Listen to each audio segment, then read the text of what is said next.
morning, fellow prepsteaders. Beth, Ozark Prepsteaders here. Driving through town, gotta go meet up with some clients, getting a contract signed. And, I just wanted to pop on 4th of July weekend. So many of us that love this country deeply understand the great blessings that we've been given here. Understand that, for a long time, we have been the greatest country in the world, the beacon of light, that people have fought and in many cases died to come to this country because of the opportunities and the chances and, the freedoms that we have to offer.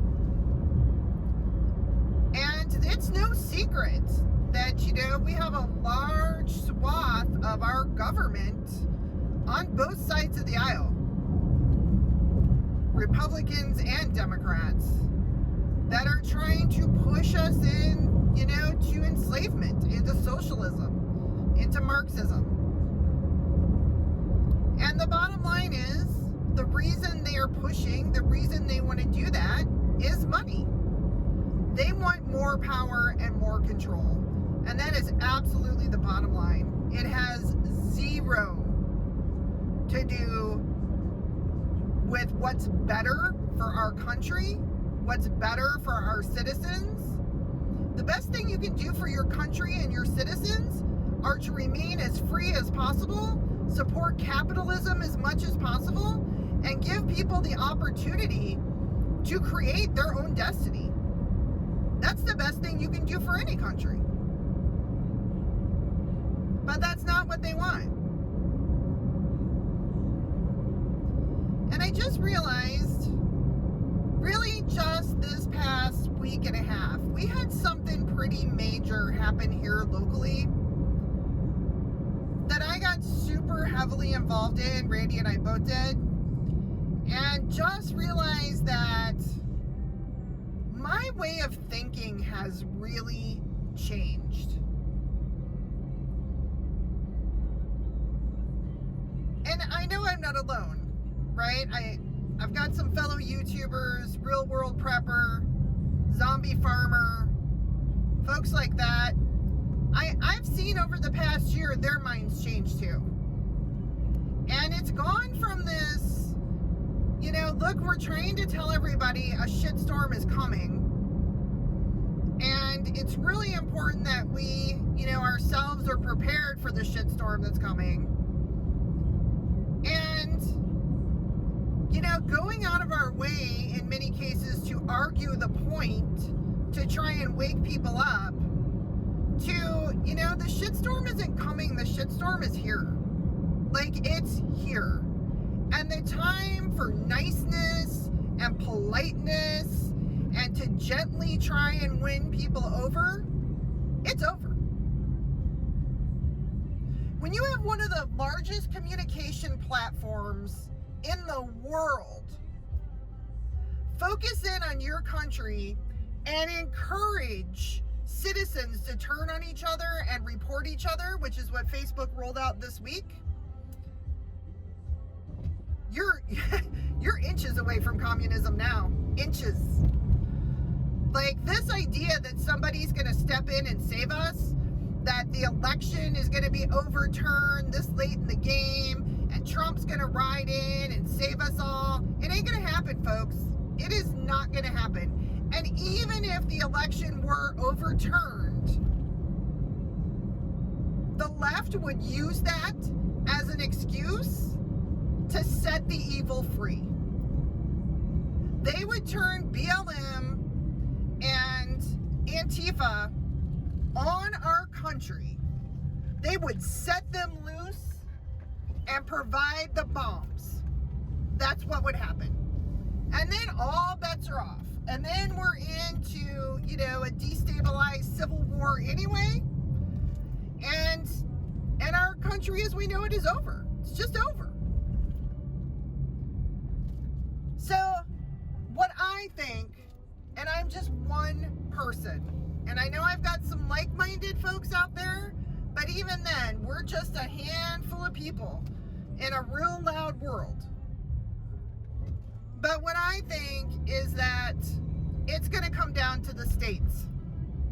And we're seeing states like Florida and Texas, South Dakota stand up and lead the way.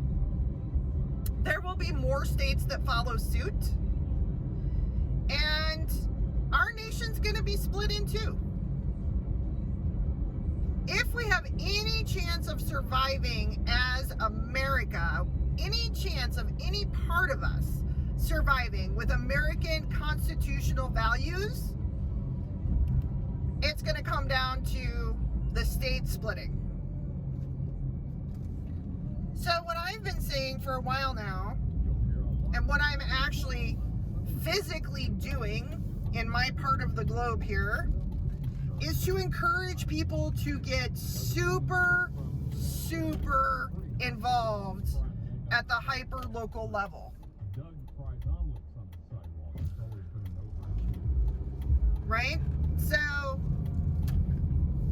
you have to get involved. You have to get involved in a small town like I'm in, at the city council level. You have to get on board with the school boards. The indoctrination is disgusting. And it's even happening in little towns like this one. So we have to get involved. And I'm going to tell you a story about something that happened here this week. And I'm telling you the story to make a point. Please understand, it is to make a point only. It has nothing to do with us and what we're doing. But I want you to understand where we are and how important it is to take a stand. So, I've told you all before, little towns like this, a lot of our main communication is through Facebook groups. We used to have a local newspaper, and the USA Today came in many years ago and took it over, and so you don't get any real local news. We have one local news radio station that does a fairly good job of reporting the bigger things, but on the micro level, you got to get on the Facebook groups to find out what's going on.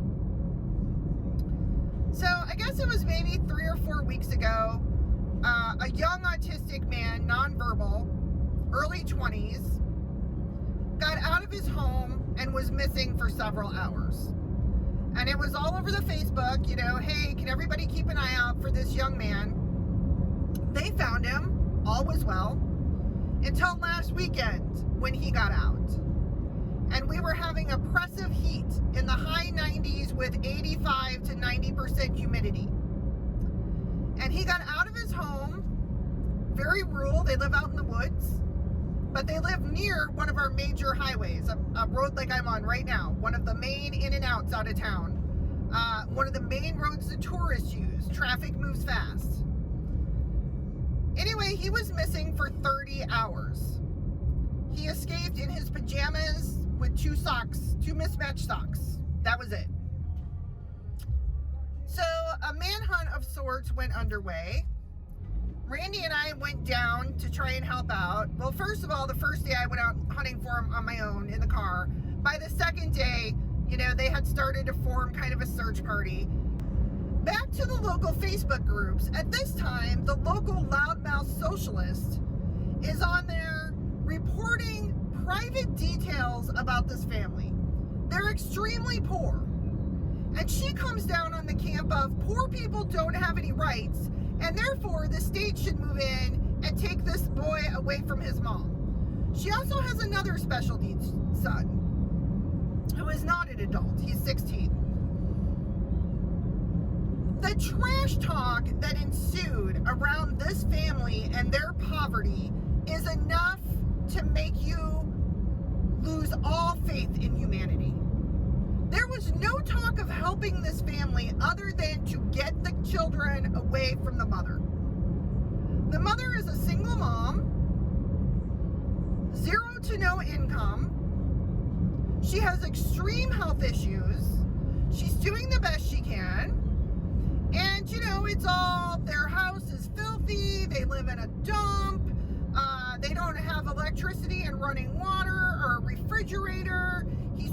escape because the living conditions are so horrific. You know, DHS needs to step in. The socialist way of helping is to call all the state agencies and all the government and try and get them to step in. That doesn't work for me on so many levels. The level number one is Randy and I are deeply, intimately familiar with what facilities for someone like this young man look like here. And they look about the same as how everyone was describing his current living situation without the love and support of his family.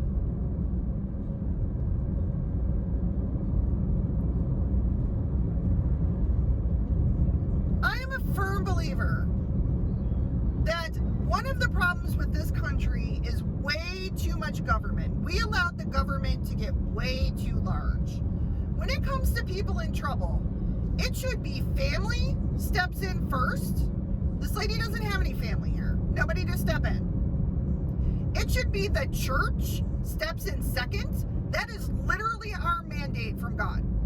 Literal mandate. No churches that I'm aware of have stepped up.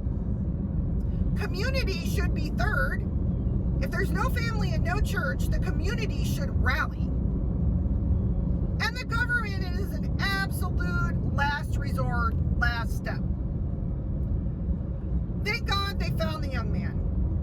As you can imagine, he was severely dehydrated. He was covered in ticks, bug bites. You know, it wasn't a good scene. They took him to the hospital. Randy and I both had prayed on this, and we both felt like the Lord told us, look, I gave you a construction company. You step the F up.